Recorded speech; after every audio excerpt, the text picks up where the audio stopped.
सात पीढ़ी जानते हैं ना। 7 पीढ़ी आएगी तो संविधान का एक रेशा भी नहीं टेढ़ा कर पाएगी। ये उस महापुरुष की लिखी हुई किताब है जिसका पूरा जीवन रिसर्च और अध्ययन में और दुनिया के संविधानों से अच्छी चीज निकाल कर संविधान के अतिरिक्त कोई काम नहीं कर सकता। मुझे संविधान चाहिए, न अधिक न कम। अरे संविधान ये रात में इमला का किताब नहीं है कि लिख दिया गया किसी ने बैठ के गाइड लिख। क्या मैं उस विमान में नहीं चल सकता इसलिए कि मैं कुदाल चलाता हूं, इसलिए कि मैं किसान के घर पैदा हूं?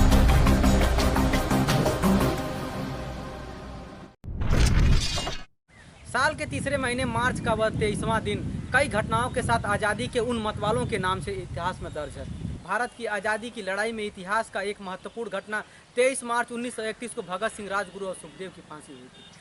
भारत के अमर सपूतों के नाम से सुनहरे अक्षरों में दर्ज है।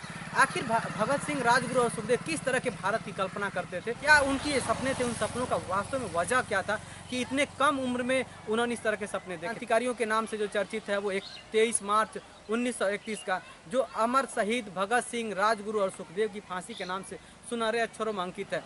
आइए इन सारे मुद्दों पे हमारे साथ पूर्वांचल के गांधी संपूर्णानंद मल जी हैं जो आज हम उनसे बातचीत करेंगे। इन सारे मुद्दों पे तथ्यवाइज पूरी जानकारी लेंगे कि आखिर वो अपने जान की बाजी इस देश के लिए क्यों लगाया। आज़ाद भारत का जो सपना था वो किस तरह के सपने को सजा करके वो चाहते थे कि ये भारत किस तरह का भारत बने। आज इन सारे मुद्दों पर हमारे साथ है पूर्वांचल के गांधी संपूर्णानंद मल जी जिनसे हम बातचीत करेंगे और पूरी बखूबी तरीके से सारी जानकारियाँ आनेंगे और उसके बाद इन सारी चीज़ों के ऊपर मनन करेंगे।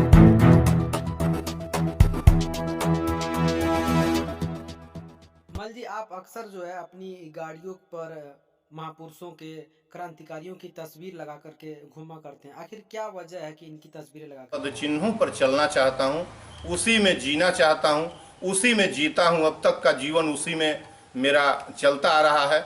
मैं उसके बाहर नहीं जाना चाहता। मैं उसके अतिरिक्त मेरी दुनिया है भी नहीं, इसलिए मैं पद लगाता हूँ। आप पूर्वांचल के गांधी के नाम से जाने जाते हैं। आपकी जो लड़ाई है वो गांधी के सत्य और अहिंसा के आधार पे है जी।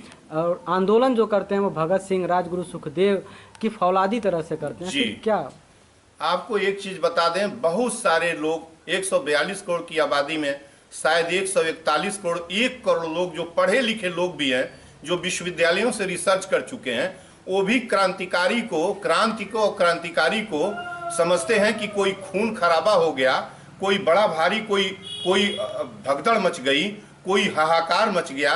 यह क्रांति नहीं है। रिवॉल्यूशन जो अंग्रेजी शब्द है, जो क्रांति है, क्रांति का मतलब होता है चेंज। मैं जो चेंज चाहता हूं वो मनुष्यता की लड़ाई है। मनुष्यता उसके नाभि में है, मेरे चेंज में। और एग्जैक्ट गांधी यही चाहते थे।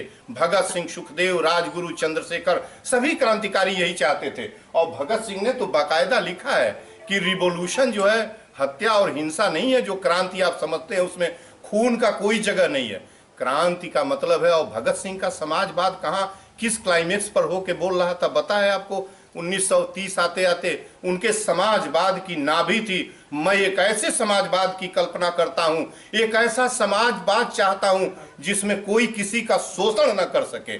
तो जो आप अलग अलग करके सोचते हैं कि जो क्लियर कट ये रास्ता अलग है, या जरूर उनका मीन्स अलग था। उन्होंने आज़ादी हासिल करने के लिए हथियार का इस्तेमाल किया। और हथियार का इस्तेमाल क्यों किया कि आपने देखा कि किस तरीके से माइकल ओडायर ने जलियांवाला बाग में किस तरीके से मनुष्य जाति के ऊपर गोलियां चलवाई थी। वो दृश्य देखने वाला कोई भी बहादुर यंग व्यक्ति जरूर वो लड़ने, लेकिन मैं बिल्कुल सत्य और अहिंसा। लेकिन सत्य और अहिंसा का ये मतलब नहीं कि आप जो है मानसिक तौर पर और वैज्ञानिक तौर पर मेरे ऊपर हिंसा ला देंगे। जैसे मैं कहने की कोशिश कर सकता हूं कि आज जो आटा, चावल, गेहूं, दाल, तेल, चीनी, दवा पर टैक्स लगाया है हुकूमत ने, ये क्राइम है, ये अपराध है। क्योंकि यह जीवन है, प्राण स्रोत है। और जब इस पर टैक्स लगा देंगे तो गरीब का जीवन, कितने गरीब का, 80 करोड़ गरीब जो 5 किलो अनाज में जीवन खोज रहा है, और 22 करोड़ कुपोषित का जीवन नहीं बचेगा। इसलिए जो क्रांति है, मेरी क्रांति सत्य अहिंसा के दायरे में होगी। लेकिन मेरी क्रांति का जो धार का हथियार है वो उसमें कहीं कोई लचपच, कहीं कोई दुविधा, कहीं कोई मिनमिनापन नहीं है। मैं सख्त रूप से चाहता हूं कि इस तरीके का कोई जुर्म खत्म कर दिया जाए। आप इनकलाब आज़ाद मुल्क की कल्पना करते हैं, वो किस तरह की आज़ादी चाहते थे? इंकलाब आजाद मुल्क का मतलब क्या है? इंकलाब का मतलब होता है क्रांति। मैं एक ऐसी व्यवस्था इस देश में चाहता हूं जहां गरीब अमीर बराबर रूप से, ऐसी व्यवस्था नहीं चाहता जिस व्यवस्था में 12 लाख करोड़ का एक आदमी अकेले पूंजी लेके रखा हुआ है। एक आदमी के पास पूरे हिंदुस्तान के बजट का 46 लाख करोड़ का 36 लाख करोड़ का 1/3 हिस्सा है, और 80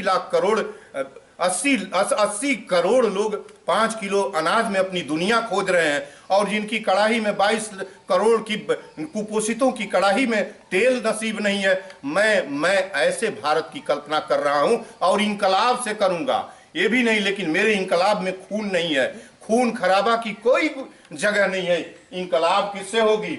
सत्य और अहिंसा के तरीके से होगी, और समाजवाद भगत सिंह के तरीके से होगा, और हमेशा फॉलो करूंगा संविधान का। संविधान के अतिरिक्त कोई काम नहीं कर सकता। मुझे संविधान चाहिए, न अधिक न कम। अच्छा, बहुत सारे राजनीतिक दल कुछ लंबे समय से संविधान बचाओ जैसी रैली निकाल रहे हैं। उनको ये खुले तौर पर कह रहे हैं कि अगर इस बार भाजपा की सरकार बन गई तो वो संविधान खत्म कर देगी। क्या आपको भी ऐसा लगता है, चूंकि आप विचारशील व्यक्ति हैं और गांधी के सिद्धांतों के फॉलोअर हैं? भाजपा नहीं, मोदी नहीं, मोदी की 7 पीढ़ियां, 7 पीढ़ी जानते हैं ना? 7 पीढ़ी आएगी तो संविधान का एक रेशा भी नहीं टेढ़ा कर पाएगी। 7 पीढ़ी आएगी तो हिंदू राष्ट्र नहीं बना पाएगी। आपने अभी honourable chief justice D Y Chandrachud का एक कोटेशन पढ़ा। जब ये लोग हिंदू राष्ट्र बना रहे थे तो उन्होंने कहा है कि देश तो दूर, प्रांत तो दूर, एक गांव भी आप नहीं बना सकते हिंदू राष्ट्र। और इस संविधान, ये रात में इमला का किताब नहीं है कि लिख दिया गया, किसी ने बैठ के गाइड लिख दिया। अरे उस महापुरुष की लिखी हुई किताब है, जिसका पूरा जीवन रिसर्च और अध्ययन में और दुनिया के संविधानों से अच्छी चीज निकाल कर, और इसकी प्रत्येक पंक्तियां यार मनुष्यता पर लिखी गई हैं, मनुष्यता की हिफाजत लिखी गई हैं। फंडामेंटल राइट जब इसका पढ़ते हैं ना, तो एक एक लाइन में केवल समानता स्वतंत्रता, समानता स्वतंत्रता, समानता स्वतंत्रता का गाना गाया गया है, और उसके बाद रेमेडीज दे दिया गया है कि नहीं, तुमसे कोई छीन भी नहीं सकता। हम वादा करते हैं कि जब तुम हमारे पास आओगे तो मैं तुम्हारे इस संविधान की हिफाजत, तुम्हारे जीवन की हिफाजत करूंगा। ऐसा संविधान किसने कहा बदल देगा? कौन कहा? और राजनीतिक दल इस देश में नहीं है। ये जो है क्या है? ये गिरोहबंद दल हैं, गिरोहबंद दल हैं, और इनके नुमाइंदे जो है दलाल हैं। न कोई यहाँ पॉलिटिशियन है, न कोई यहाँ पॉलिटिकल पार्टी है। अरबों खरबों रुपए, करोड़ों का पूंजी इकट्ठा करके गरीबों की कमाई का, गाढ़ी कमाई दान में, और इन चोरों से दान लेकर आप पार्टी का बड़ा बड़ा दफ्तर खोले हैं। लोगों को खाने पीने सुविधा कुछ नहीं है। आप कह रहे हैं पॉलिटिकल पार्टी नहीं है। ये सब डकैतों का गिरोह है, ये सब पूरी तरीके से देश के लुटेरे हैं।